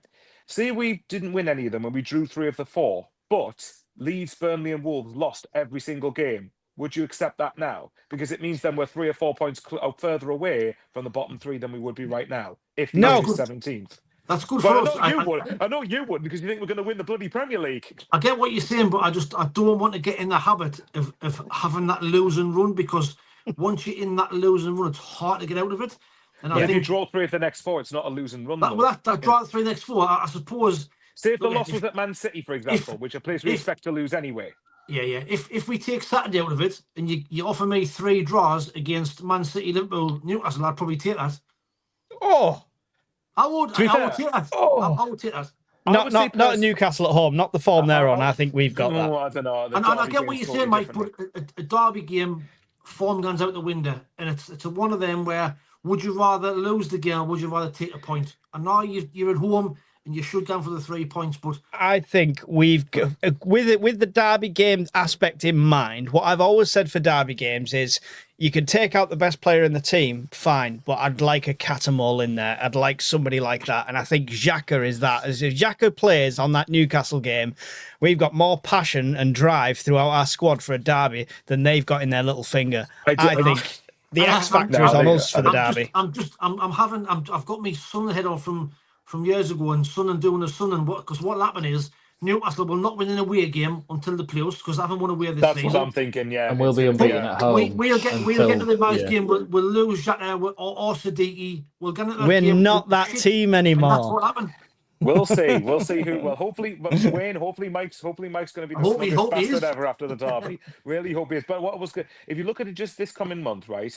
Yes, as in December, after Saturday, of course, we're in December, fixture-wise. But if you're looking at Newcastle, as much as I want to beat them bastards, as much as any Sunderland fan does, as much as I really want to stick one up them and, showcase them for how arrogant they are, a point there for me is that, for me, in December, the big game for me, if we're looking at avoiding relegation, is Leeds. Take out the derby. Leeds is the game for me where I think, so if, say, for example, we drew against Newcastle, but we beat Leeds, I'd probably take that because if you think about it, if we avoid relegation, we're going to play Newcastle again next season. In the long run, exactly. And in a season where we're going to have more scope and be able to invest more because we've had another year of Prem money. This season is we have to make sure we're in the Premier League next season. So, and the way to look at it, Wolves are right down there.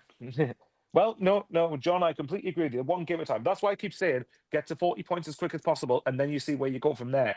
So this season, because what was said, we have to finish above Leeds and Burnley, which I still think we will, by the way, and you've got to finish above one of the established teams. So Wolves right down there, we're still 17 points ahead of them.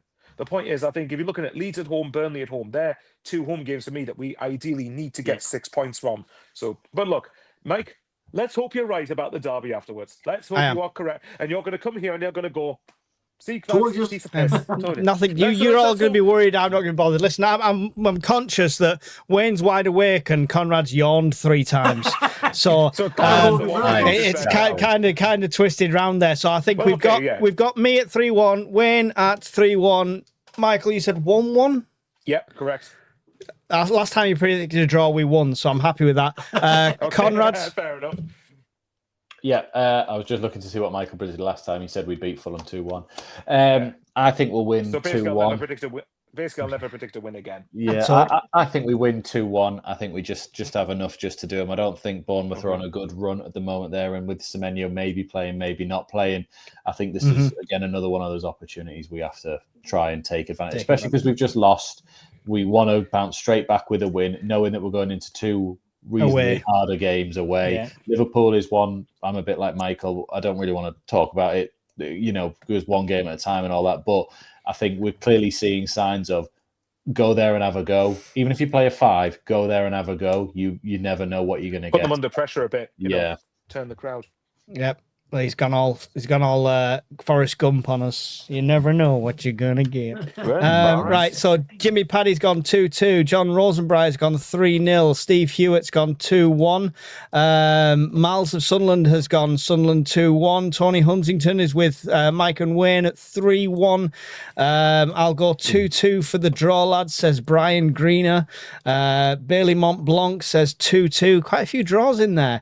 Mr. Bo Jimgles has gone 1-0 and called it as Renildo. I'd love to see that. Love to see it. It sounds like the kind of thing we do, though, right? It's the random defender scores instead. L12 Bong has gone 1-0 to the lads. SAFC do well after a defeat this season. We do seem to bounce back. That is one good trait we've got at the moment. Being Laney says 2-0 to Sunderland as well. Stop being a defeatist, Wayne. Believe. Keep the faith. Keep the faith, Wayne. Keep the faith. These 3 predicted a win. It's me who's probably the pessimistic one. I think that's it for us this evening. So, Michael Bowers, any final thoughts for our wonderful audience? And mention your channel, please. Subscribe to myself, Michael Bowers. Well, obviously, there's Michael Bowers 541, but just type Michael Bowers Sunderland. It's much appreciated, the support. Subscribe to all the channels involved and subscribe on Spotify. The numbers are growing and we couldn't be happier for it. Excellent. Any final thoughts from you, Conrad? No, just apart from to say thank you, because we have hit 3,000 subscribers tonight. We did just get over. Yay. We can retire. We can retire. Yeah. Exactly. That's it now. We'll celebrate by getting a 1973 toaster and tea and set the I mean, sorry, you've put that up, but where am I? I'm here. Hello. How good is that? That was in Lidl. It wasn't supposed to be anything to do with Sunderland, but it's in Lidl. It comes in white and it comes in red. So now I have a complete Sunderland kitchen with 1973 everywhere. Exactly, it's awesome. But yeah, thank you all. 3,000, and we're doing pretty well. So go subscribe to these 2 as well, and we'll see you all. I think next week is going to be on a Thursday because the Liverpool game will be on the Wednesday. So we'll be doing Thursday midweek Mackems next week. Yeah, my brother's gone 3-0, so we'll have a little battle when we go down there. Wayne, final thoughts and mention your channel if you don't mind. Just to echo what these lads have said, my channel only fills an SAFC. Head across there and give it a like and a subscribe. I think I'm 120 away from 5K, which will be an absolutely phenomenal achievement for me. Keep going. Never thought I'd get anywhere near that. So if I get the 5K, I'll be over the moon. So thank you very much for everybody who's watching, subscribing, and putting comments in. Greatly appreciated. And we'll see you next week.